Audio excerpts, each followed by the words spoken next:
Bonsoir, bienvenue pour le deuxième webinaire de l'Association européenne pour les soins de plaie (EUMA) sur la thérapie compressive, un sujet je trouve qui est très important et un peu quelquefois même négligé dans la pratique clinique. Je m'appelle Sébastien Probst, je suis professeur à la Haute École de Santé à Genève et je suis le président EUMA et j'ai le plaisir de vous accueillir ici et avec des autres orateurs et mon co-modérateur, Dr. Hubert Wagna, qui va se présenter tout à l'heure. Hubert. Eh bien, je vais faire bref. C'est un grand plaisir pour moi de participer à cette séance, de la co-modérer avec d'autres panélistes que vous découvrirez, découvrir nos orateurs pour cette deuxième séance et vous inciter à rattraper la première pour ceux qui ne pouvaient pas être présents. Merci Hubert. Et maintenant, je donne la parole à Paul Bobink pour se présenter. Bonjour à tous, je me présente, je m'appelle Paul Bobink, je suis maître d'enseignement à la Haute École de Santé à Genève. Je suis infirmier de formation avec une spécialisation sur la thématique des soins de plaie et cicatrisation, et puis actuellement aussi doctorant sur la thématique d'éducation thérapeutique pour les personnes qui vivent avec des ulcères veineux. Voilà. Bienvenue. Merci Paul, et puis je donne la parole à Dr. Esther Colborg. Bonjour, je suis Esther Colborg, je travaille dans le service de gériatrie, plaie et cicatrisation du Dr Môme à l'hôpital Rothschild à Paris. Je suis dermatologue et gériatre et je travaille spécifiquement sur des patients âgés porteurs de plaies chroniques. Merci beaucoup. Et la dernière, Amélie Bourdin, elle va également nous joindre ce soir. Bonsoir, je suis infirmière spécialiste clinique à l'hôpital de Lausanne. Spécialisée en plaie et cicatrisation, je fais partie de la cellule plaie et j'ai un background assez avancé sur la compression puisque j'ai travaillé en Angleterre pendant 6 ans et j'ai fait part d'une clinique privée qui faisait principalement que de la compression ou de la thérapie compressive sur ces patients. Merci beaucoup, Amélie. Avant que nous commençons, j'aimerais vous vite présenter quelques slides sur la EUMA.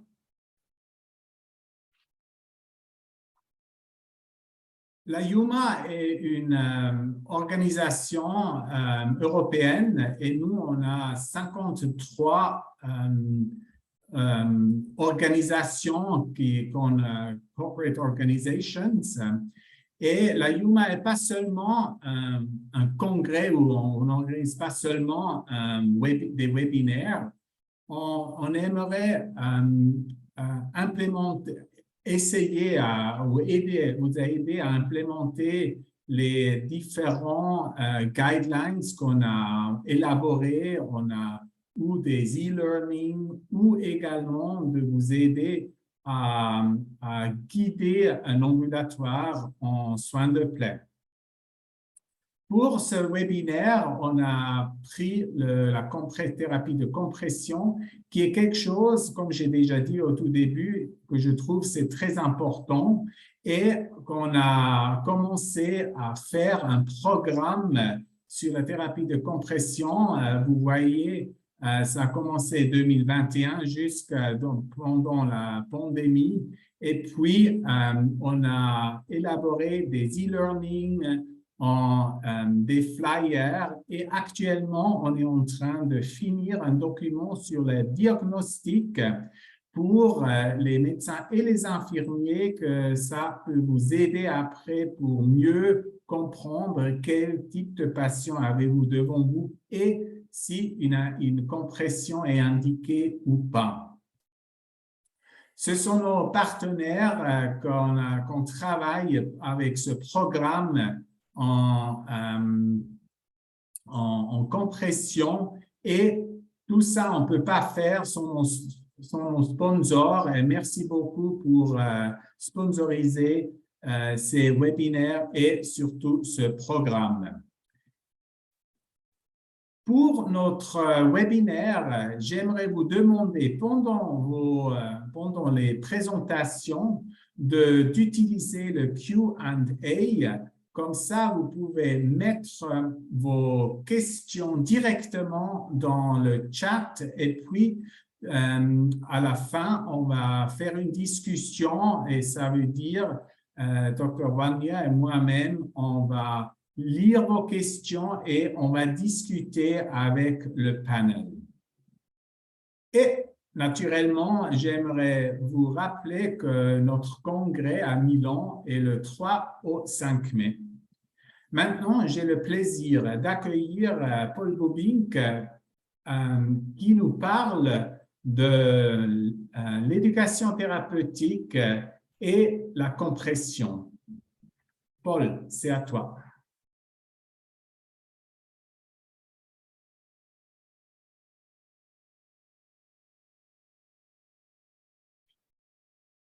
Voilà, bonjour à tous, j'espère que vous recevez tous là mon écran. Donc, l'idée aujourd'hui, c'est de parler un petit peu de la thérapie compressive, les outils d'éducation et d'adhésion pour ce webinaire, parce qu'on sait que ça, c'est un enjeu pour la clinique qui est assez important.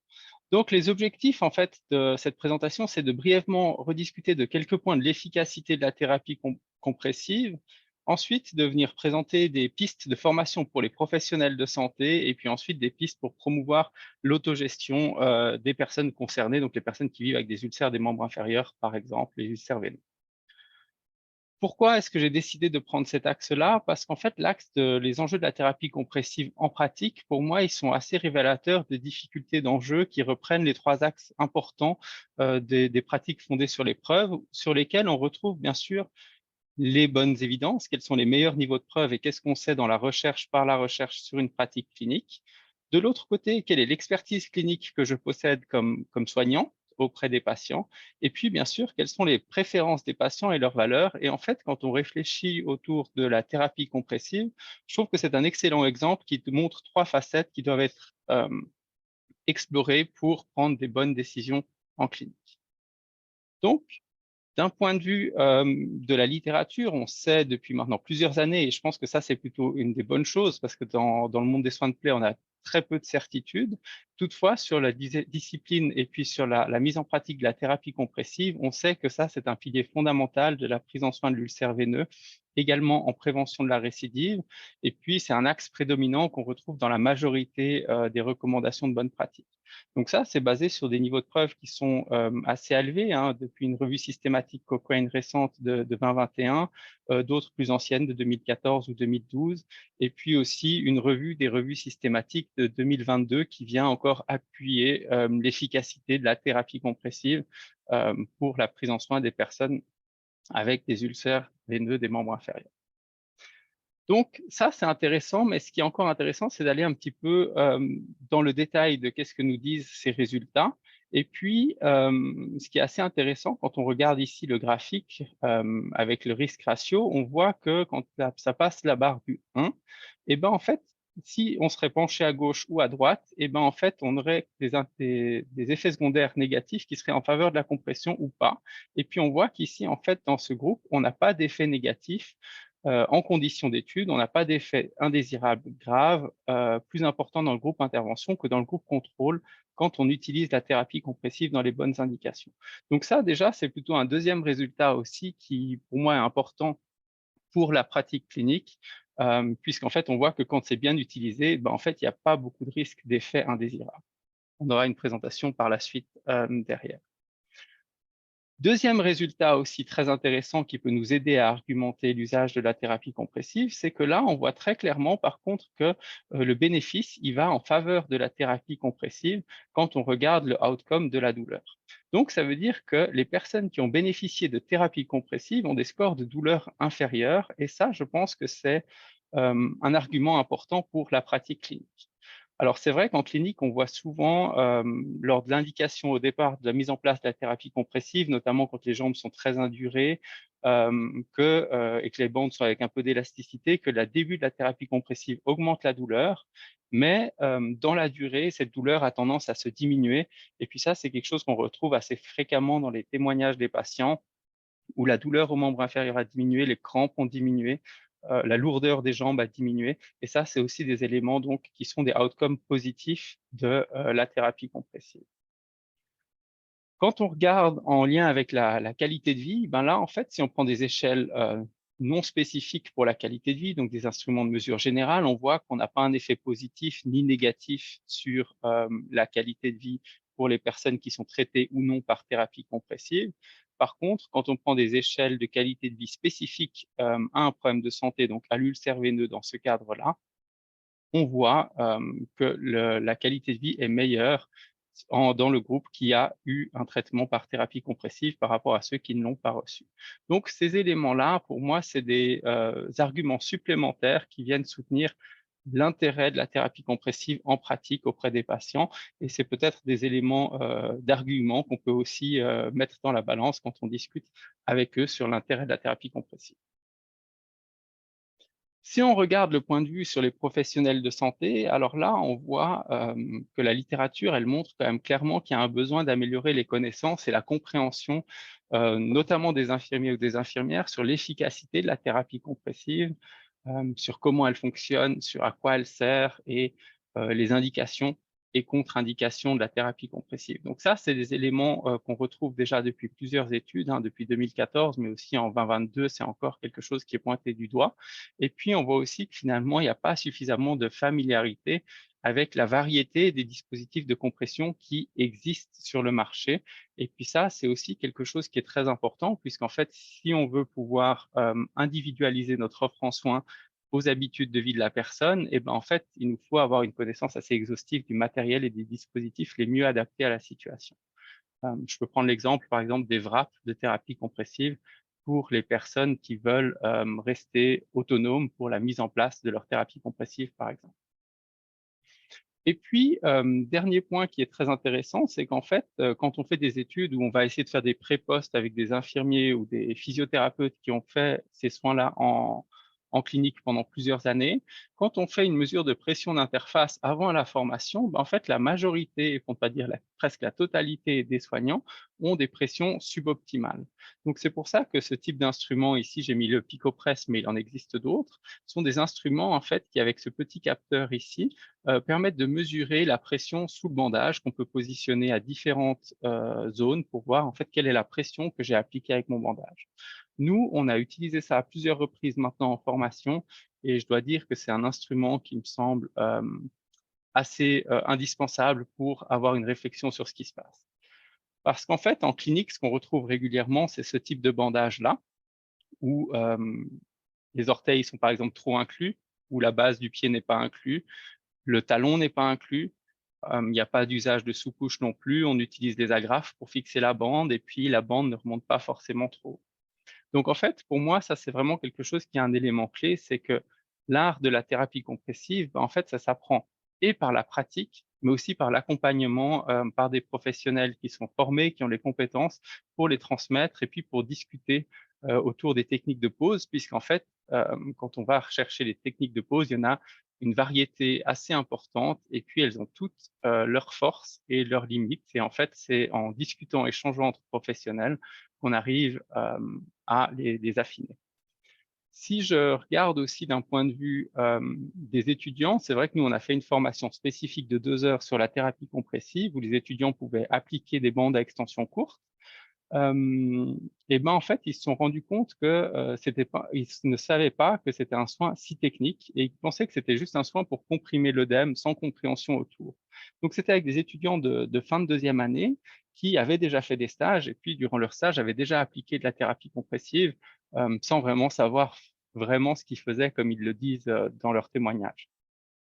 Aussi, ils nous expriment qu'ils se sentent plus confortables après la formation, mais ils vont encore s'entraîner à domicile pour améliorer leurs connaissances, leurs compétences, parce qu'en fait, comme on le disait tout à l'heure, pour développer des compétences en habileté et l'art de la thérapie compressive, je pense que c'est fondamental de réussir à le refaire plusieurs fois et puis à pouvoir s'entraîner.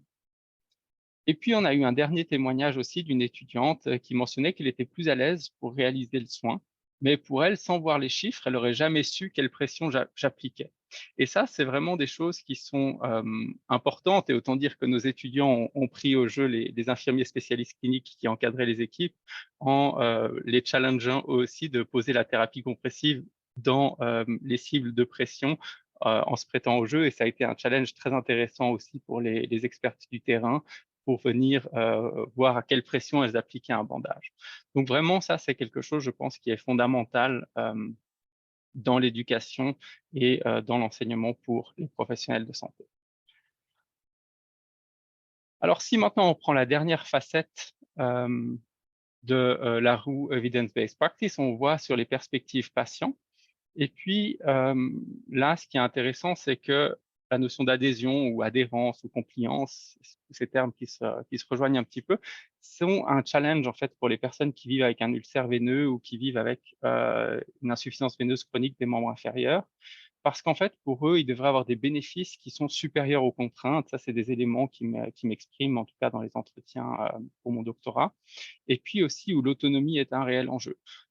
C'est vrai qu'un des entretiens que j'ai fait la semaine dernière, le participant me mentionnait très clairement, je vais quand même pas appeler un soignant à domicile pour me mettre une paire de chaussettes. Ça, je dois pouvoir le faire tout seul. Et du coup, c'est vraiment des éléments où on doit réfléchir sur le matériel qu'on propose, sur comment on l'applique et puis sur ce que les patients peuvent eux-mêmes faire avec des stratégies d'adaptation qui sont parfois extrêmement fortes pour s'installer, pour mettre en place les bas. J'ai l'illustration d'une dame qui, avec un petit peu d'explication, a réussi à mettre d'elle-même les wraps de manière totalement autonome, alors qu'elle avait quand même fait un AVC, avait des difficultés de mobilisation importantes. Mais avec cette technique-là, elle arrivait à ne pas dépendre des soins à domicile et des horaires de passage pour mettre les bas. L'autre action qui est importante du coup, c'est qu'en tant que soignant, on doit expliquer l'intérêt de la thérapie compressive, on doit l'expliquer avec un langage adapté. On peut par exemple utiliser des supports aussi qui seraient utiles. Il y a certaines vidéos de certains fabricants qui peuvent très bien soutenir les explications qu'on donne. On peut aussi mettre à disposition des brochures explicatives. Ça, c'est quelque chose qui, dans la population généralement plutôt âgée, est assez apprécié quand il n'y a pas de problème de lecture de la brochure, de vue. Puisqu'en fait, c'est des éléments qui peuvent se raccrocher dessus sur « Ah oui, à quoi ça servait la thérapie compressive Ah oui, pourquoi je devais faire les exercices pour les membres inférieurs ?» Ils ont une brochure, ils ont un document sur lequel ils peuvent s'appuyer pour mettre en place les pratiques d'autogestion. Et puis, d'autres éléments aussi sont importants, c'est-à-dire que là, on fait un webinaire majoritairement sur la thérapie compressive, mais il ne faut pas oublier l'intérêt d'autres approches, comme la marche, l'activité physique, l'alimentation, les soins des membres inférieurs, puisqu'en fait, de temps en temps, l'adhésion à la thérapie compressive est difficile pour les personnes, et puis de commencer avec d'autres éléments comme la marche, comme l'activité physique ou les rotations, par exemple, de la cheville, comme je vous montrerai juste après, sont des pistes d'entrée en matière où les personnes commencent à rentrer dans le processus de self-management et ensuite vont aller plus loin avec notamment l'acceptation plus facile de la thérapie compressive une fois qu'ils sentent que ça leur fait du bien, que ça soulage les douleurs, que ça diminue les lourdeurs aux membres inférieurs. Donc ça, c'est vraiment pour moi le message, c'est-à-dire que il y a la compression, c'est fondamental, mais attention aussi aux soins de peau, aux exercices spécifiques. Vous avez ici des exemples de rotation de la cheville, par exemple, en position basse pour les personnes qui ont des difficultés à lever la jambe ou en position haute. Ne pas oublier aussi l'alimentation adaptée pour promouvoir la cicatrisation. Ça, c'est ce qu'on retrouve aussi dans les quelques verbatims des patients. C'est vrai que le premier item est assez fort choisi en ce temps de crise de ce point de vue-là, mais elle l'exprimait clairement. C'est un peu la guerre mondiale chaque matin pour les mettre en parlant les débats. Et puis, elle essayait vraiment de réfléchir sur comment elle allait pouvoir faire. Le monsieur aussi à côté qui explique, elle m'a vraiment expliqué tout avec des petits mots adaptés à mon niveau, même à mon niveau de français. Et ça, c'est vraiment quelque chose aussi qui est important puisqu'on discute souvent de cette notion d'éducation thérapeutique ou de littératie en santé. Mais attention à notre vocabulaire professionnel pour transmettre des messages aux personnes. Il faut leur laisser la place d'exprimer leurs questions pour pouvoir expliquer au bon niveau les explications qu'ils peuvent comprendre. Et puis, c'est vrai qu'on peut aussi illustrer, par exemple, que de temps en temps, les bas, l'infirmière en question portait elle-même des bas, puisqu'elle passait la journée debout. Et puis, du coup, le monsieur qui avait aussi une activité encore professionnelle, puisqu'il n'était pas retraité, a vu en fait l'importance sur l'infirmière de porter des bas pour des journées des activités debout. Et ça, c'était un argument pour lui aussi de se dire, bah, si elle le fait, je peux aussi le faire. Puis après, bien sûr, les ressentis positifs, qu'ils se sentent beaucoup mieux quand ils ont gardé les bas, qu'ils ont les pieds moins gonflés. Ça, c'est des éléments qui sont très positifs aussi à encourager finalement quand ils voient les résultats bénéfiques, ils continuent. Et ils sont même capables de trouver des stratégies d'adaptation très fortes. Par exemple, un des participants gardaient les bas de l'année d'avant pour quand ils faisaient des trucs aquatiques. Donc, par les trucs aquatiques, il y avait là la natation et il y avait surtout là la plongée, par exemple, en combinaison sèche, certes, mais quand même, les bas pouvaient se mouiller. Donc, il gardait son ancienne paire de bas pour l'année d'après pendant ses activités. Par contre, on voit quand même apparaître régulièrement que porter des bas de contention dans la durée, ben ça, c'est quelque chose qui fait beaucoup de peine à accepter. Et puis aussi l'impact finalement vestimentaire. Quand j'ai eu le millefeuille, donc là, elle parlait d'une thérapie multicouche, et ben j'avais presque pleuré parce que ce sont des chaussures d'homme qu'elle devait mettre au pied pour une dame qui est habituellement plutôt coquette. Donc, les conclusions de cette présentation, c'est que en l'absence de contre-indication, ben, on devrait utiliser la thérapie compressive pour les plaies sur les membres inférieurs. Et puis que ben, nous, de notre côté, comme institut de formation ou comme personne, on doit aussi soutenir la formation pour les professionnels de santé ou les personnes qui appliquent les bandages quand c'est les proches aidants qui interviennent. Et puis, il faudrait probablement entreprendre des actions de sensibilisation plus précoces auprès des personnes qui ont une maladie chronique veineuse des membres inférieurs de manière assez précoce, éviter d'en arriver à des ulcères des membres inférieurs. Voilà. Je vous remercie pour votre attention et puis vous avez là quelques-unes des références. Merci beaucoup, Paul, pour ta présentation et n'oubliez pas d'écrire votre question dans la partie Q&R. Maintenant, j'ai le plaisir d'accueillir Dr. Esther Kolbach qui va nous parler sur les événements indésirables. Merci. Merci, bonjour à tous, bonsoir à tous. Je vais partager mon écran.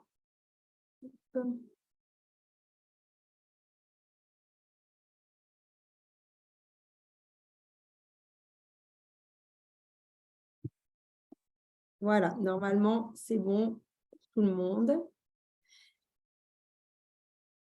Donc, pour rebondir sur la présentation faite à l'instant, je vais vous parler des événements indésirables liés à la compression et comment est-ce qu'on peut gérer ces événements indésirables. Donc, je suis le docteur Esther Kolbach et je travaille à l'hôpital Rothschild. Est-ce que ça va bien passer? Voilà. Alors, comme a bien dit mon collègue au début de sa présentation, il faut savoir que lorsque la compression veineuse est posée correctement, lorsqu'on respecte les bonnes indications, globalement, on constate très peu, voire pas d'effets indésirables. Toutefois, pour illustrer cette présentation, je vais vous parler de 3 grandes situations et en réfléchissant finalement au contexte dans lequel la compression va poser problème, il y a 3 situations qui me sont venues à l'esprit. La première, ça va être les situations dans lesquelles on va finalement faire une mauvaise évaluation vasculaire de notre patient, mettre une compression qui ne va pas être adaptée. La deuxième situation, ça va être les situations de mauvaise pose qui vont induire des lésions. Et la troisième situation, ça va être le patient qui va finalement mal réagir sur le plan quelque part dermatologique, ce qui est relativement rare, mais ce qui arrive et ce qu'il est important de savoir identifier. Alors, lorsqu'on parle de mauvaise évaluation, la première chose qui paraît évidente, c'est bien sûr de respecter les bonnes indications, les bonnes recommandations concernant la mise en place d'une compression veineuse et bien sûr être vigilant par rapport à l'artériopathie. Pour illustrer cela, je vous montre donc le cas de cette patiente très récemment hospitalisée dans notre service. Elle a été prise en charge ailleurs avant de venir chez nous. Donc, vous voyez la plaie avec des lésions nécrotiques, un petit peu livédoïdes du coup de pied, un IPS qui est diminué à 0,5 et malgré tout, la mise en place de bandes à extension courte qui ont malheureusement été catastrophiques, qui plus est sur cette zone extrêmement fragile et on va en reparler du coup de pied qui est vraiment une zone où les plaies peuvent se constituer lorsque d'une part, la compression est mise dans de mauvaises indications et en plus, elle est mal posée. D'autres situations, d'autres photos pour illustrer ce propos, avec ici un patient qui a présenté une nécrose de toute la crête tibiale, avec exposition du tendon également au niveau du coup de pied, et un autre cas de nécrose de la crête tibiale sur des compressions qui étaient mises en place alors qu'ils n'auraient pas dû être appliquées. Attention donc à l'artériopathie. Il est très important, je pense que vous l'aurez bien compris au terme de ces 2 webinaires, de mesurer l'IPS, d'évaluer le patient sur le plan vasculaire avant de mettre en place une compression veineuse. Lorsque les IPS sont inférieurs à 0,55, la plupart des sociétés savantes recommandent de ne pas mettre en place de compression, contre-indiquent la compression. Entre 0,8 et 1,3, on peut comprimer. Et dans cette zone un petit peu grise, entre 0,55 et 0,8, il est important d'appliquer, si vous appliquez une compression, d'appliquer une surveillance rapprochée de l'état cutané, de réévaluer régulièrement le rapport bénéfice-risque. En ce qui concerne les membres revascularisés, on peut proposer une compression pour de la revascularisation, notamment par stent. Dans le cas des pontages, ce qui est plus rare désormais, mais certains patients bénéficient encore de pontage, il faut quand même se méfier, discuter avec le chirurgien vasculaire, car certains pontages très superficiels, proches de la peau, peuvent contre-indiquer la mise en place d'une compression. Dans tous les cas, il sera très important de surveiller la tolérance de votre compression, notamment chez les patients qui présentent donc des IPS inférieurs à 0,8. L'AOMI peut s'aggraver, votre stent peut se boucher, votre pontage, et il faut toujours laisser la possibilité de retirer la compression s'il y a une douleur. Et donc, le patient ne va pas toujours être à même de retirer la compression lui-même, mais il faut bien prévenir son entourage et les soignants.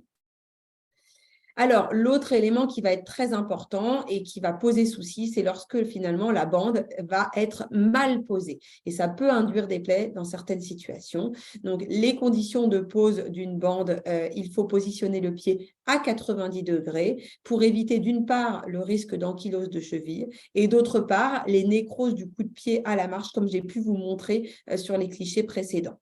Par ailleurs, il est important de protéger ce qu'on appelle les zones à risque, c'est-à-dire les zones pour lesquelles le relief osseux ou tendineux sous-jacent va être proche de la bande. On parle de la crête tibiale, des 2 malléoles. Et dans ce cas-là, ce qu'on peut proposer de mettre en place, c'est des pansements américains, dits américains, éventuellement des watts ou des compresses superposées pour bien protéger ces reliefs.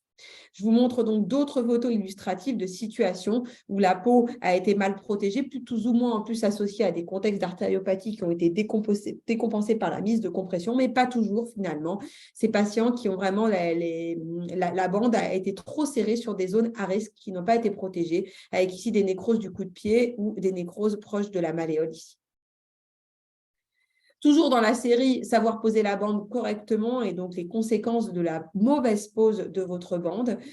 On sait qu'il faut poser les bandes de la racine des orteils jusque sous le genou, 2 travers de doigts environ sous le creux poplité, faire 2 à 3 tours de bande au niveau du pied. Et si on ne fait pas ça et qu'on saucissonne les bandes autour de la plaie, par exemple, pour maintenir les pansements, c'est ce qu'on voit malheureusement, eh bien sûr, les bandes ne tiennent pas, les bandes tombent, ça induit de l'œdème au-dessus, en dessous de la bande. Et là, vous voyez chez nos patients gériatrique, il y a en plus un risque de chute avec des bandes qui ne tiennent pas, qui risquent de pendre sur le sol et le patient se prend les pieds dedans. On couvre le talon par 1 ou 2 tours. On n'oublie pas de bien couvrir le talon parce que sinon, on peut avoir des plaies qui se constituent dans cette fenêtre finalement d'ouverture du talon. Le talon doit systématiquement être couvert. Et puis, on recouvre avec des spires de 50% au moins, avec une pression dégressive pour éviter de saucissonner, de garrotter sous le genou, notamment comme vous voyez sur cette photo. On fixe la bande avec du sparadrap, on évite l'utilisation de crochets qui sont encore fournis avec certains kits.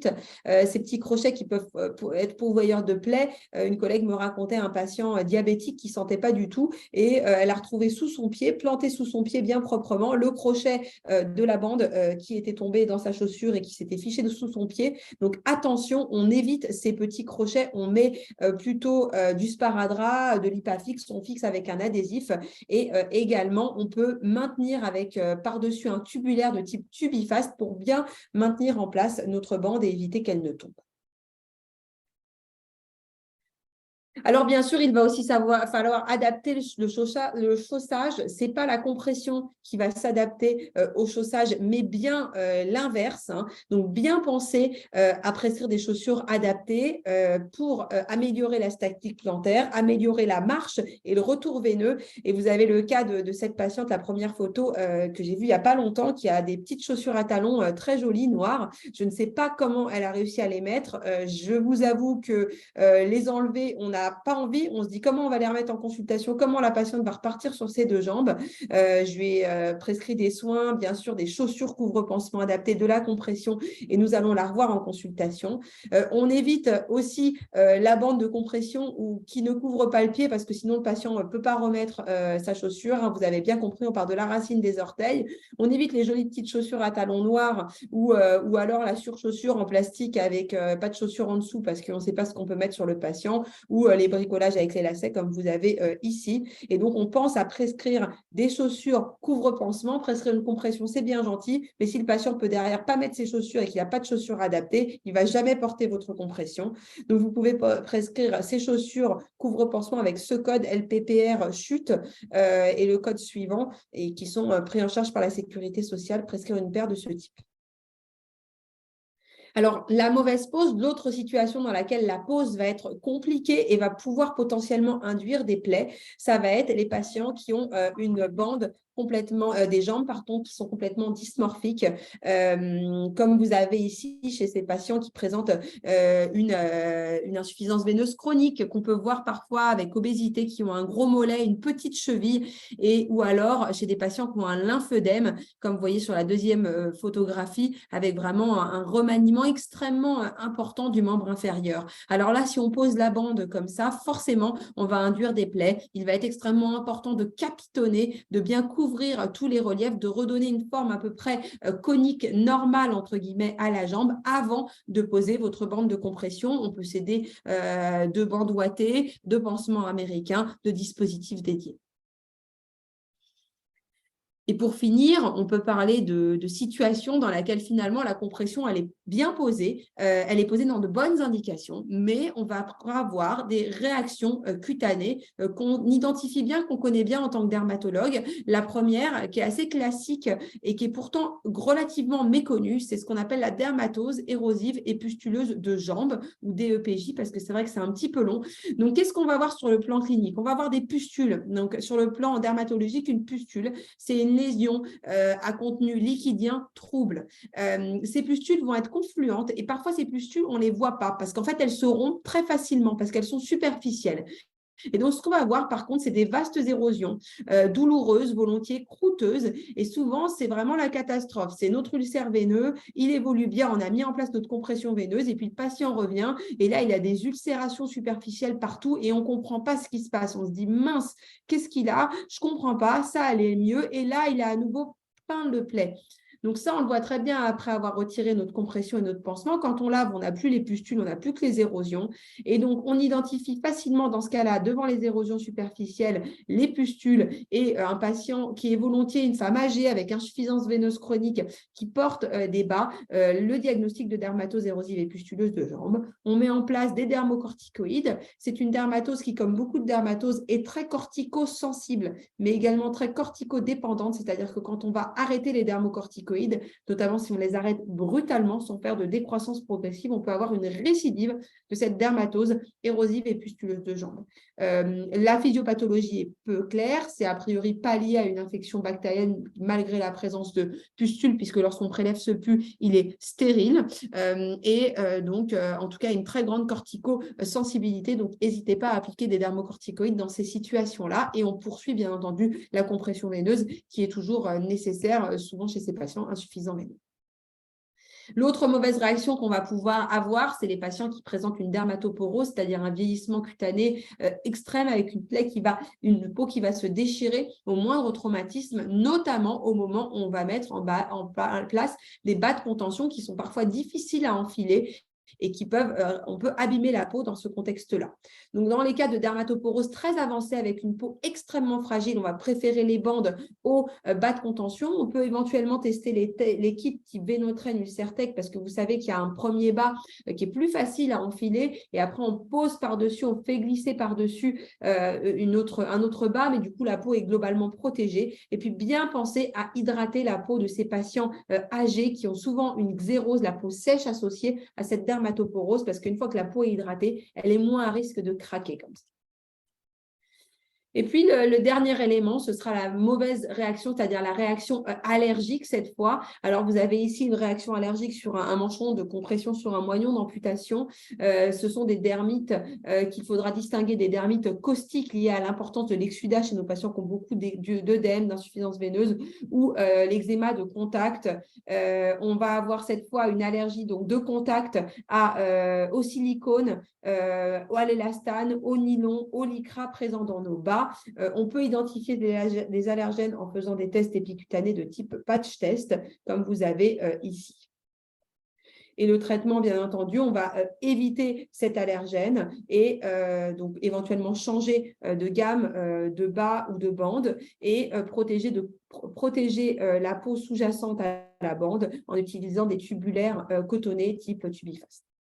En conclusion, la compression, comme disait mon collègue, bien sûr, oui, mais attention à la bonne indication et aux contre-indications surtout, et surtout bien savoir poser la bande, évaluer la tolérance, éduquer le patient et les accompagnants.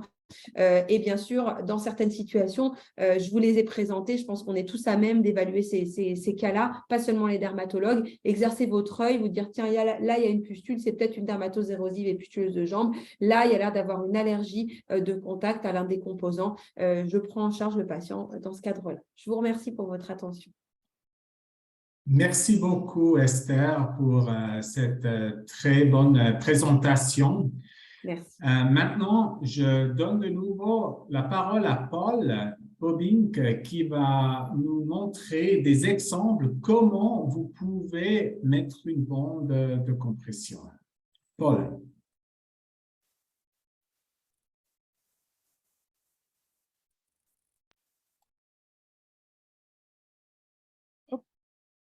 Rebonjour à tous. Alors du coup, je trouve très bien, Esther, merci pour tes illustrations parce que je pense qu'elles vont permettre de lancer la discussion avec ce que je vais présenter ici après.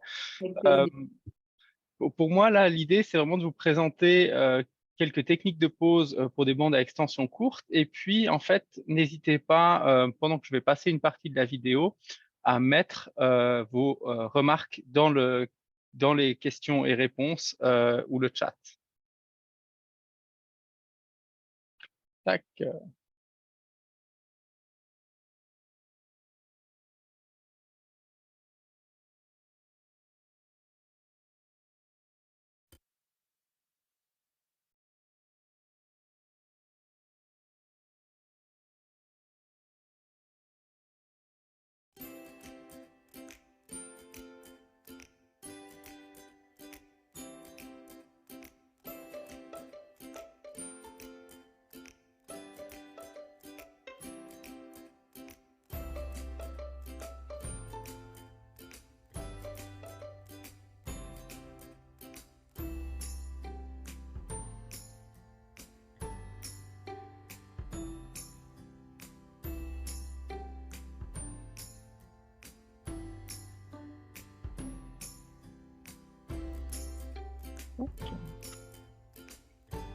Alors, vous voyez qu'ici, nous, dans notre recommandation pour les étudiants, on a tendance à mettre la recommandation d'utiliser un tubulaire en première couche, avec deux variétés, en fait, soit une version courte, hein, comme ma collègue a présenté sur la première, soit en fait une position longue qui a, elle, l'avantage de favoriser en fait la participation active et puis du coup de positionner bien le pied dans une bonne position, comme a présenté tout à l'heure Esther. Ensuite, on va venir mettre en place la ouate. Donc ça, c'est plutôt la recommandation qu'on a derrière, c'est de mettre en place la ouate sur tout le pied. Alors c'est vrai qu'il y a des variations hein, de temps en temps qu'on retrouve de mettre la ouate uniquement sur les malléoles ou la crête tibiale. Les recommandations ont tendance à plutôt annoncer un recouvrement partout de la ouate, mais c'est peut-être quelque chose qu'on pourra discuter dans le chat si vous avez des questions par rapport à ça. Donc là, vous voyez que ma collègue, du coup Amélie, hein, sur cette vidéo, inclut également le talon dans la mise en place de la ouate.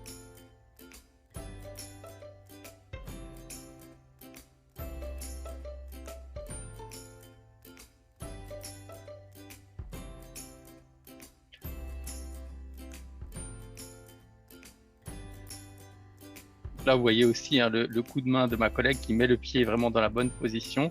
Alors elle, ici, elle n'inclut pas le talon pour la ouate. C'est quelque chose qui est discuté. Je ne sais pas quelles sont vos pratiques par rapport à ça. N'hésitez pas à mettre quelque chose dans la discussion pour qu'on échange autour.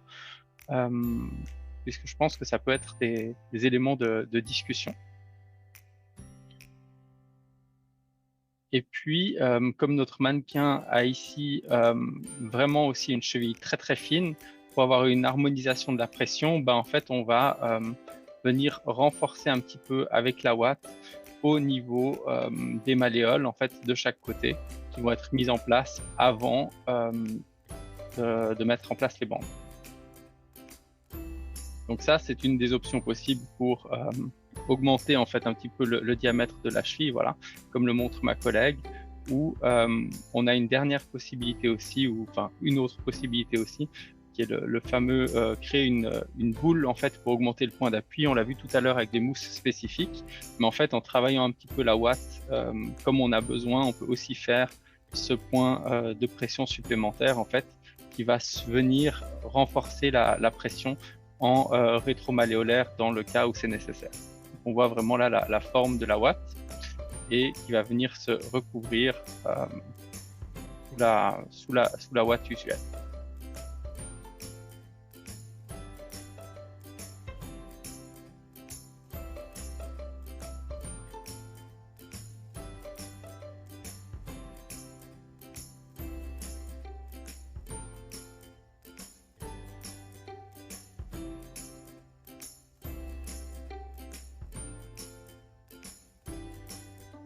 Donc là, vous voyez qu'avec l'usage de cette technique-là, on obtient un talon qui est quand même nettement plus rond et en fait qui va aussi faciliter de manière assez importante le déroulement de la bande de compression quand on sera dans la mise en place de la bande à extension courte.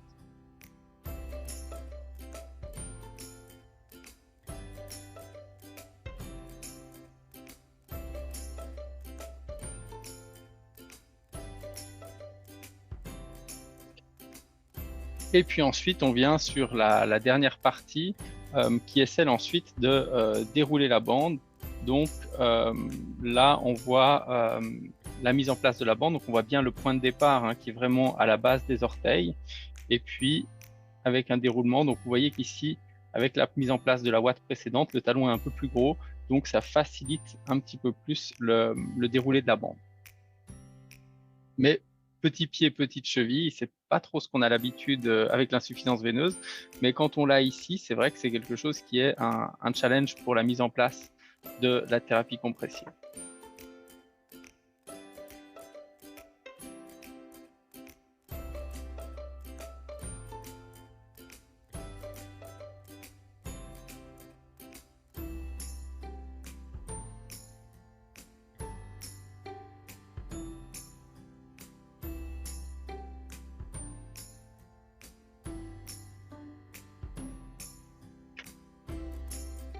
Et puis ensuite, bien sûr, on ne s'arrête pas à mi-hauteur, on prend la deuxième bande et puis on continue jusqu'à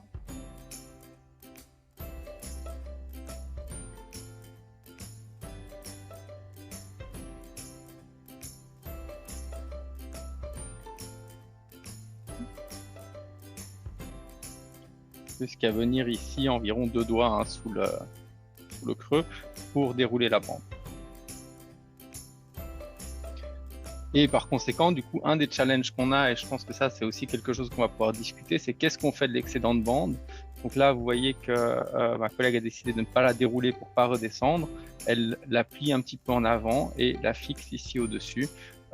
C'est une des techniques finalement pour utiliser la fin de la bande pour ne pas faire de pression supplémentaire à aucun endroit finalement dans la mise en place de la thérapie compressive. C'est une astuce parmi d'autres qui peut être utilisée. D'autres déroulent la bande, vous verrez, à plusieurs tours au même endroit, ou redescendre un petit peu pour finalement remonter. C'est des éléments qu'on va aussi pouvoir discuter. Je vois qu'il y a des questions qui arrivent.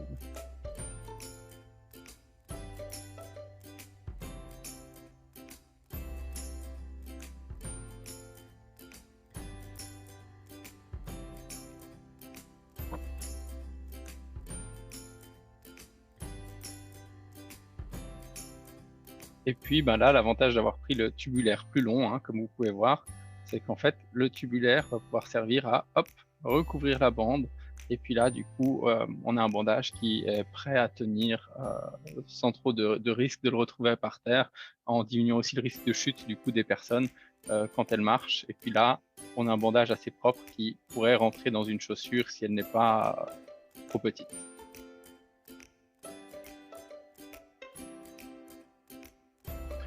Là, on a l'exemple numéro 2, donc de ma collègue aussi, hein, une pose de bande petite taille, donc 8 sur le pied, puis 10 ensuite. Où du coup, vous allez voir aussi la technique de déroulé est un petit peu différente, mais on retrouve la même gestuelle. La base des orteils.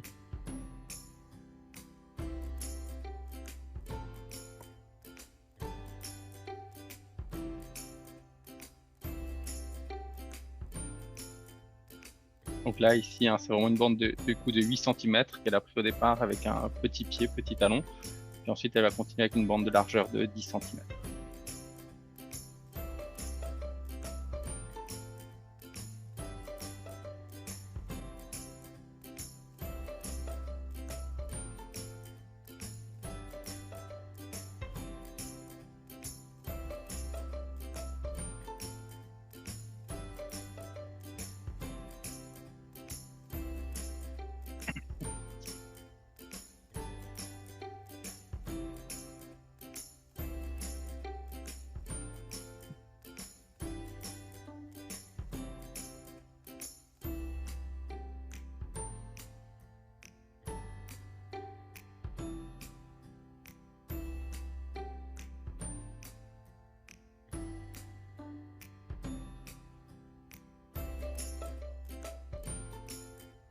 Et puis, bah, comme tout à l'heure, hein, là, on a juste la fixation de la première bande, par contre, avec un petit peu de scotch.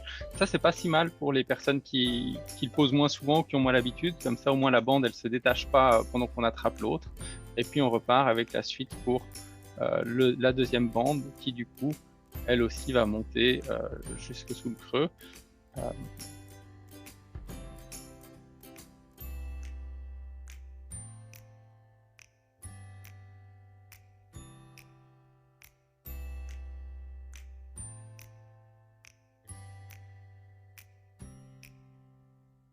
Et puis du coup, bah, ici, dans ce cadre-là, l'excédent de la bande, ma collègue la redéroule vers le bas en remontant. Donc c'est sûr qu'ici, il y aura une pression un peu plus élevée sous le bandage puisqu'il y a une couche supplémentaire. Hein. Vous vous rappelez le premier webinaire, le nombre de couches influence la pression qu'on retrouve sous le bandage.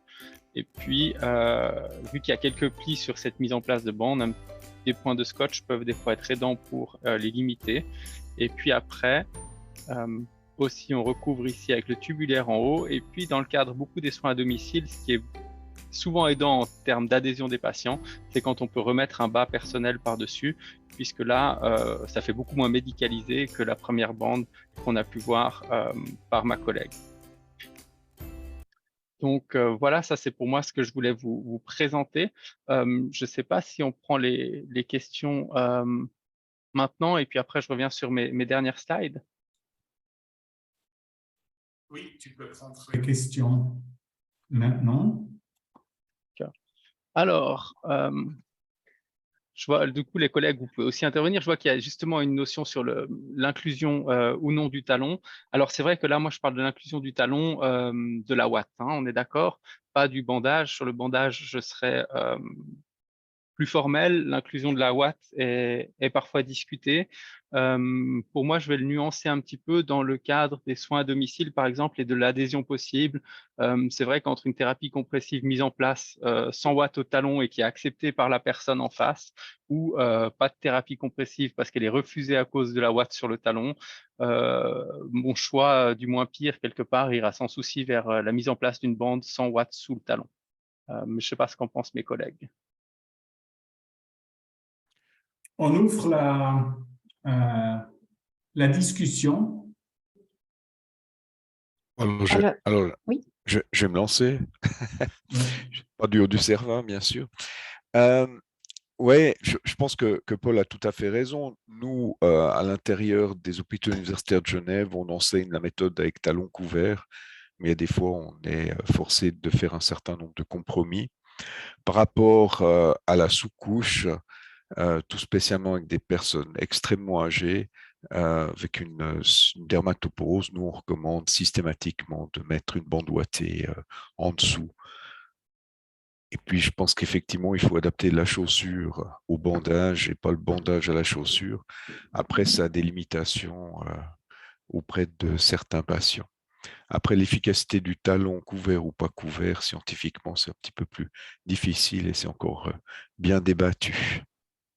Pas une question tellement d'efficacité. En fait, je trouve que c'est essentiellement le problème des patients qui ont beaucoup d'œdème.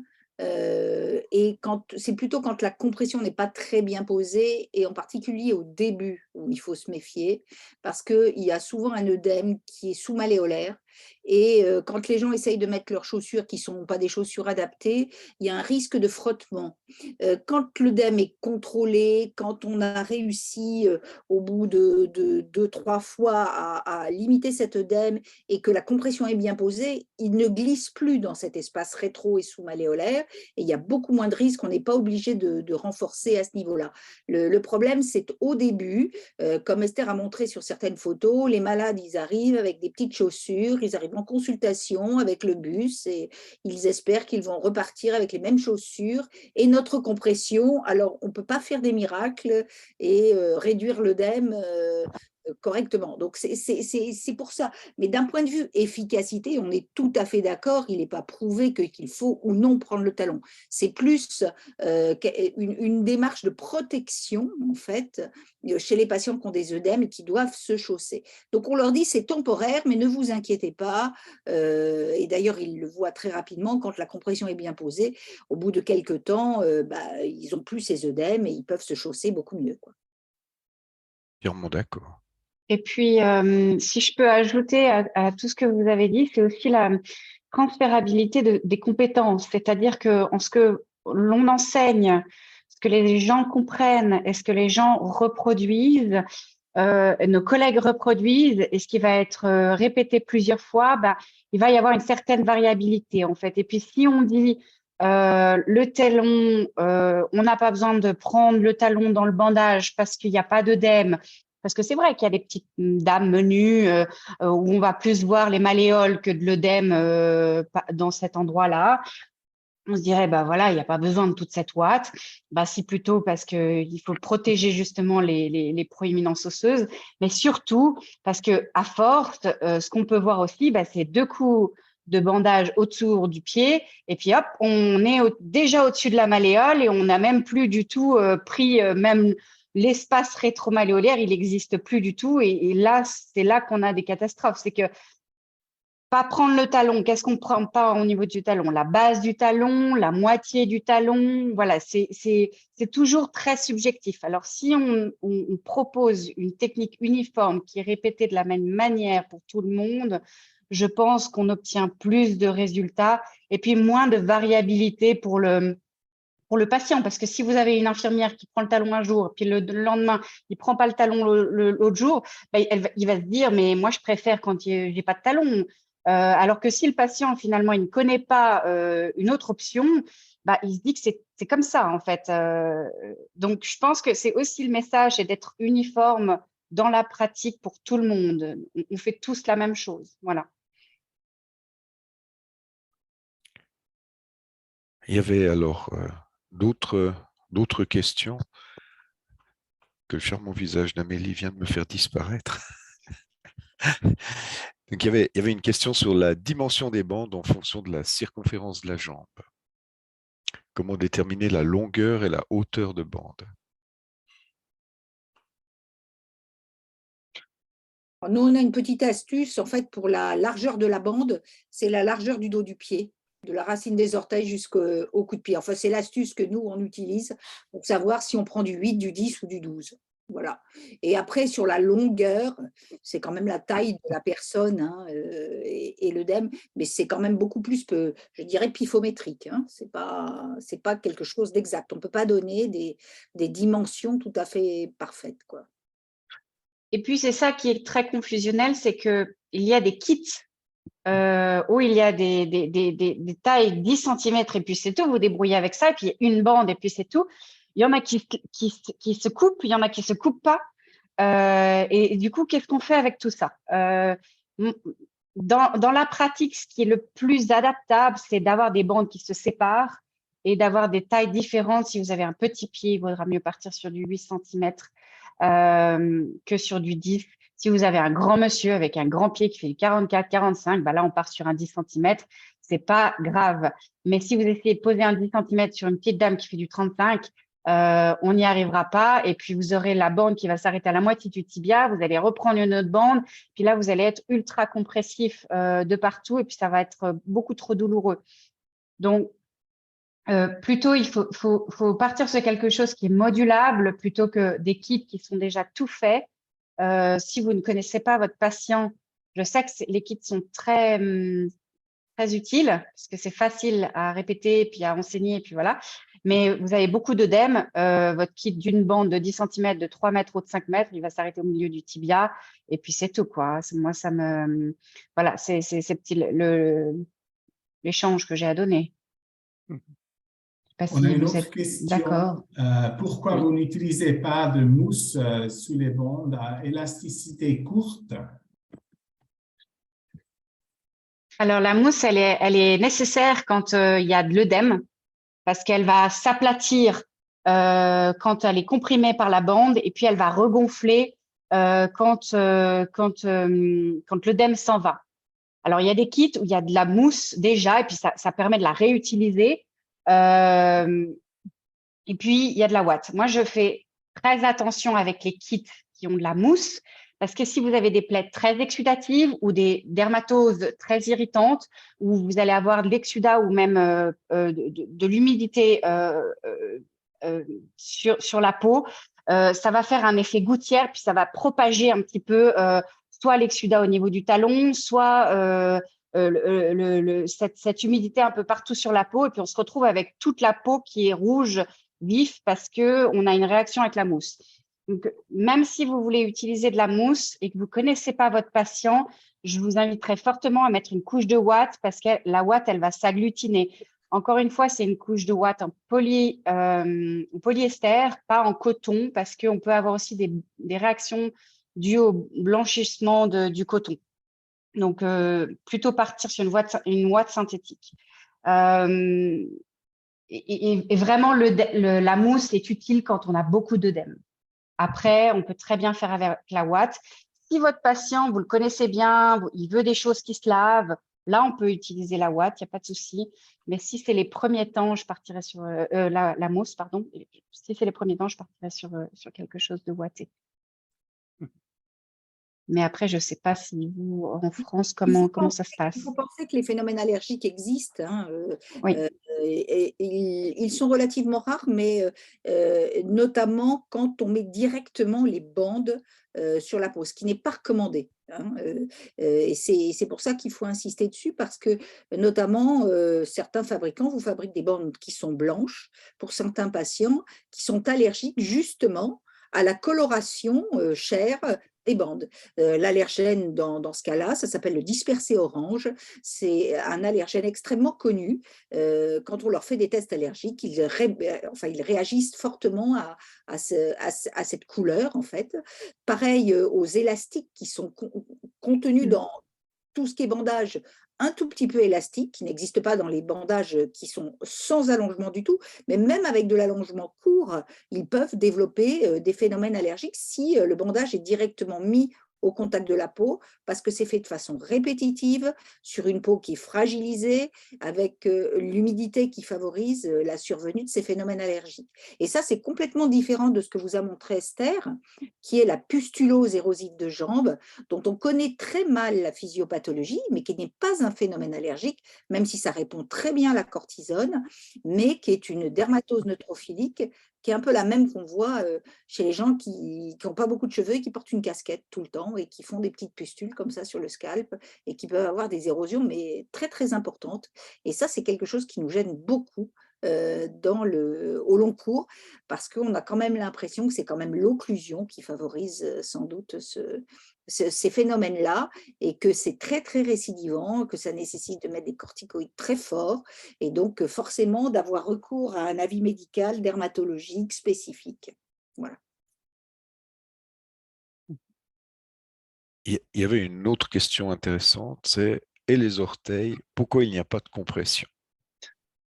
Alors, moi, je vais vous répondre d'un point de vue pédagogique, pourquoi on ne l'a pas mis, parce que ça s'adresse à des étudiants en formation, surtout initiale pour le bachelor en soins infirmiers, et puis parce qu'après, ça rentre dans une pratique quand même plus spécialisée. On a eu une belle présentation d'Amélie la semaine dernière avec les orteils dans le bandage, si je ne me trompe pas. Donc, c'est vrai que pour nous, pour l'indication usuelle de routine, si tous les bandages pouvaient être posés comme sur ce qu'on voit là sur les vidéos, on serait déjà très content, moi de mon point de vue d'enseignant. Après, il y a des indications spécifiques pour aller sur le bandage des orteils. Je vais peut-être repasser la parole à Amélie pour cette partie-là. Le bandage des orteils, on le faisait énormément à Accelerate. Tous les patients qui avaient de l'œdème, des plaies sur les orteils, ils avaient des bandages de doigts de pied.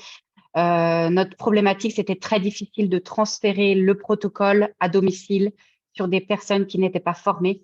On se retrouvait avec des tendons coupés derrière les doigts de pied, des patients qui ne sentaient pas du tout parce qu'ils étaient souvent avec des comorbidités associées, neuropathie, tout ça. Et puis soudainement, ça fait 3 jours que c'est ouvert en dessous de mes doigts de pied.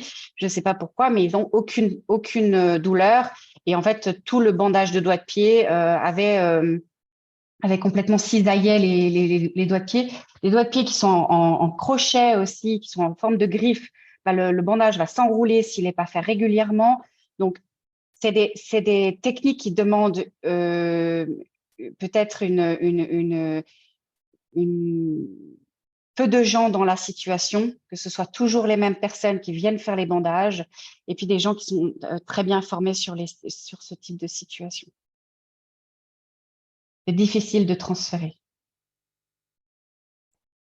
Je pense qu'on a là 2 excellentes réponses. Il faut d'une part qu'on améliore nos compétences de base dans le bandage de l'ulcère veineux. Et puis après, c'est vrai qu'il y a des choses qui sont surspécialisées et qui vont bénéficier à un certain nombre de patients, mais on ne va pas pouvoir faire l'enseignement à la masse de nos collègues, moi le premier. Ensuite, une autre question pratique, c'est est-ce que les bandes peuvent être lavées? Alors, là, je vais donner le début de la réponse. D'abord, il faut regarder ce que le fabricant préconise. Et puis après, les hyperspécialistes connaissent probablement les bandes dont on ne dit rien, mais qui sont lavables, de celles qui ne sont pas lavables. Et attention, si vous les lavez à la façon dont vous les lavez, donc vous les mettez à sécher pour qu'elles ne perdent pas l'élasticité, il est recommandé de les faire sécher à plat notamment. C'est vrai qu'il faut tout à fait ouvrir la boîte et regarder les indications du fabricant. Il n'y a rien d'autre parce que en France, vous allez avoir des bandes de chez Tuasne, de chez Urgo, qui vont peut-être être lavables, mais elles n'auront pas forcément du tout les mêmes indications que des Putter ou des Rosidalka, où c'est des bandes qui n'ont aucune élasticité, qui peuvent être lavées à 95 degrés, mais je ne suis pas sûre que les Tuasne peut être lavé à 95 degrés, 95 degrés, voilà. Et puis, je dirais que les bandes qui ne se lavent pas, c'est les bandes qui se collent, en fait, hein, tout simplement. C'est des bandes autocollantes comme le Coban, la Rosedal Aft, les Urgo K2. C'est quoi déjà le kit Urgo le nom K2, ouais. Voilà, c'est ça. Et puis les Peraft, toutes ces bandes qui collent et puis qu'à un moment donné, bah, elles sont collées. Il faut les enlever et puis elles sont inutilisables après, elles sont à usage unique. Ça, c'est généralement très bien spécifié sur les boîtes, hein, aussi Oui. sur les températures de lavage. Il y en a qui peuvent aller à 95, d'autres pas, etc. Donc, ça a du sens de regarder ça sur les indications du fabricant.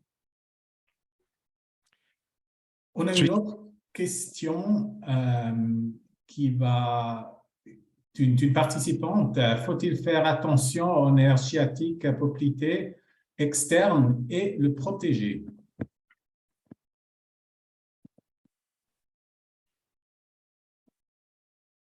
Qu'est-ce que vous dites? C'est pas tellement le sciatique poplité, c'est plutôt l'apophyse fibulaire en fait qu'il faut protéger. Hein. C'est l'os. C'est pas tellement le nerf, il est relativement protégé par derrière. Hein. C'est l'os qui est vraiment sous la peau, quoi.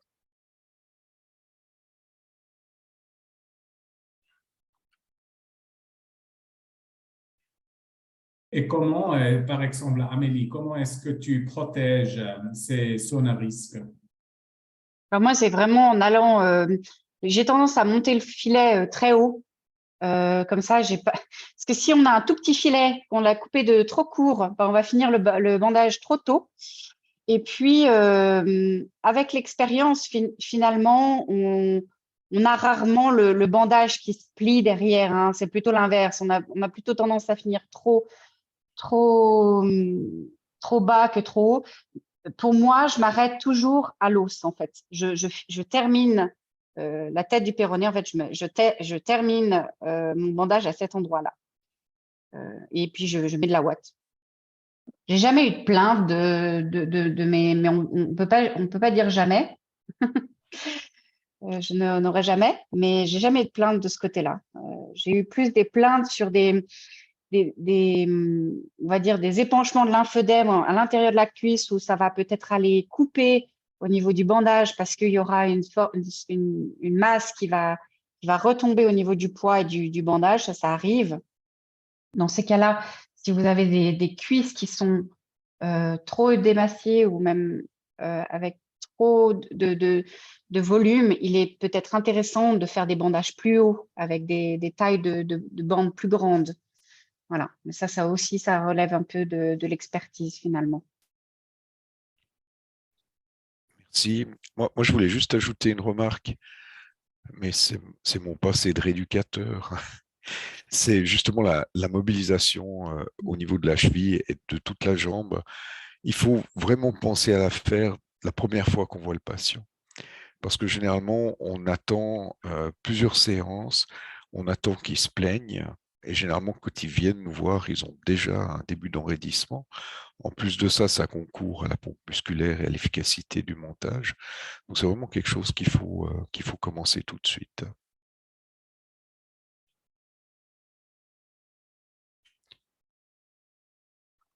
Et là, il y a une question qui vient d'apparaître, qui est toujours un débat, dont on a déjà parlé lors de la séance précédente, mais je pense que ça vaut la peine d'en reparler. C'est pour les bandes à allongement court, type Rosidal K, doivent-elles être retirées le soir ou portées 24 heures sur 24? Merci. Elles peuvent être gardées la nuit. C'est même recommandé. Oui. Même recommandé. Oui.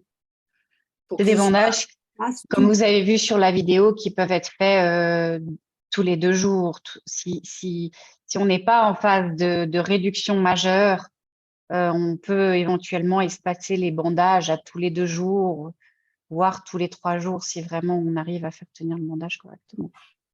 Bien qu'on ait une perte de compression d'après les études. Mais c'est quand même des matériaux qui permettent d'espacer les visites à domicile. Oui, et puis cet espacement devient un facteur d'adhérence quand on n'a pas besoin de venir tous les jours faire les bandes. Donc, c'est aussi quelque chose qui est important d'avoir en tête, qu'on doit avoir l'équilibre entre l'efficacité optimale de la thérapie, puis l'adhésion des personnes qui doivent finalement vivre avec cette thérapie compressive en place, qui est l'autre côté et l'autre challenge. Par contre, il faut faire attention, au bout de quelques jours, la rigidité est moins importante, et donc en particulier avec l'allongement court, et il faut le reposer. Mais par contre, on est beaucoup moins contraint dans les horaires, puisque les gens portent des bandes en permanence. On peut y aller l'après-midi, on peut ne pas venir un jour, venir le lendemain, les laisser tranquilles le week-end. Donc, ça contribue à une meilleure compliance en fait des patients.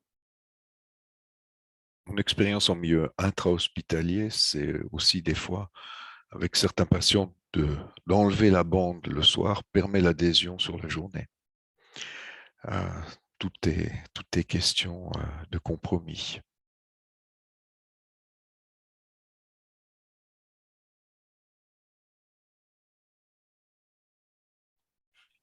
S'il y en a plus de questions, je demande à Paul de faire une synthèse. Il a préparé encore quelques slides.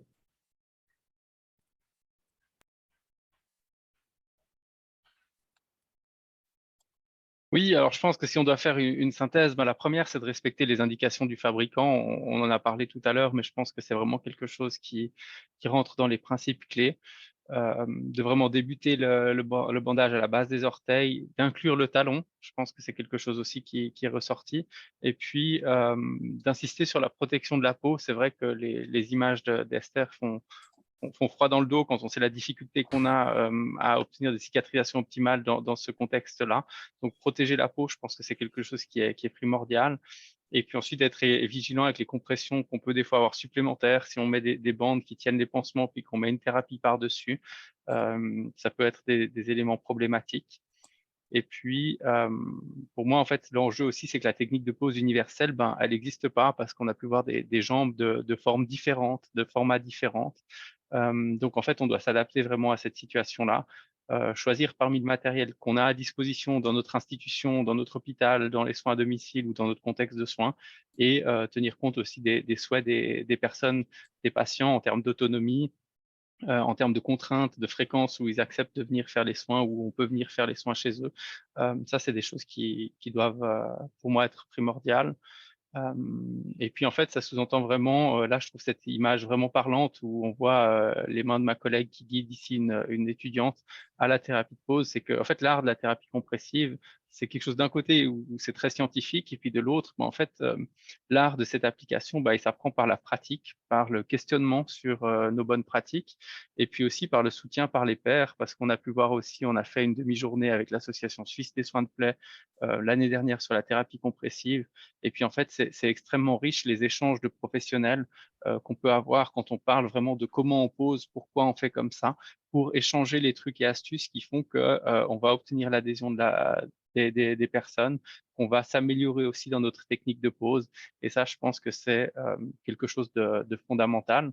Donc, pour ça, je pense que c'est important de travailler tous ensemble pour avoir le meilleur usage possible de la thérapie compressive, que ce soit en milieu hospitalier, en milieu ambulatoire, aussi en milieu de formation, puisqu'en fait, on a aussi, nous, un rôle clé à jouer dans la formation des soignants de première ligne ou des soignants spécialisés sur l'usage de la thérapie compressive. Donc, voilà. Merci beaucoup à Paul.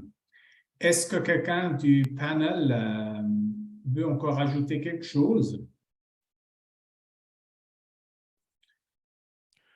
Sinon, merci beaucoup à tout le monde qui a participé, et surtout merci beaucoup à Esther et à Paul pour les présentations, à Sylvie, Amélie et Hubert pour la discussion, et je me réjouis de vous accueillir le 3 au 5 mai à Milan pour le congrès Yuma. Merci beaucoup pour votre participation et bonne soirée. Au revoir, merci.